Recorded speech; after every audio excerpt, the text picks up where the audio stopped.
group of people that can steal all your joy, have you treading on eggshells, I guess, or feel as if you're on a minefield. Person who just dehumanizes anybody that they don't like. People who don't vote for the same people they do, people that support a different football team than them, people that live in a different part of the town. Doesn't matter what it is.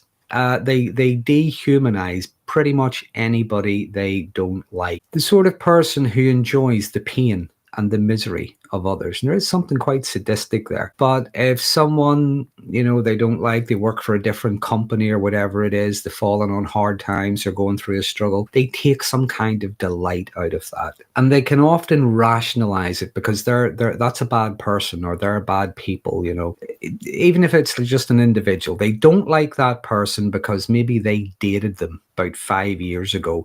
Things didn't work out. That person maybe dumped them. And ever since then, that person has been a horrible narcissist or whatever. That person is a psychopath. That person only used them. So they dehumanize those they don't like, whether that's an individual or whether that's an entire group. As I say, they take delight in their pain, their misery, their misfortune. They can even have contempt for them. If they are struggling, well, it's their own fault. If they are struggling, it's because they deserve it. You can see a kind of a callousness to them as well. Callousness is often associated with psychopathy. They're not necessarily psychopaths, they're not necessarily psychopathic, but there is a callousness to them because there is contempt. They might feel outrage, they might get really angry if that person or those people do really well, succeed in something. You get quite nasty that way. But there is also, as I say, the contempt at their suffering and their misery, even though there's a little bit of pleasure in it.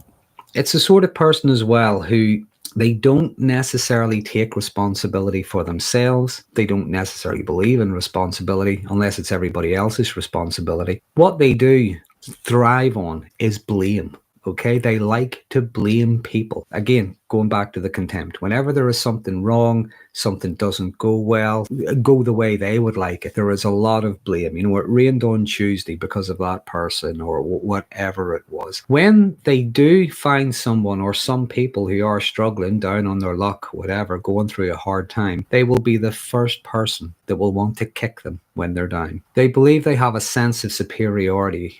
They are above having things like compassion for other people. Constantly accusing you, accusing others of anything. Accusing you of cheating, accusing you of being dishonest, accusing you of having ulterior motives. They believe they have this ability to mind read. They can see your thoughts. They know your past. They know your history, even though they only met you 10 minutes ago. That one line that you put into social media, they are able to discern the type of person you are and what you do, and you hate little kittens and you throw stones at puppies and stuff. They just accuse everybody in the world of being nefarious or being wicked. And it's the sort of person who, if you were to try and reason with them, or even just get into an argument with them, they will imply that you are bad, you're evil, you're wicked, you're deeply problematic, and you're causing other people problems, causing them problems too. They will accuse you of stupidity if you don't agree with them. So if you're not evil and wicked, then you're just stupid. What they try to do is they try to shut down things like critical thinking. They try to shut down things like other people's autonomy. They try to shut down conversations and opinions that they don't like. These people do not like being challenged. They have a very rigid view of how the world should be and how you should be. And if you're not that version of you that they've created,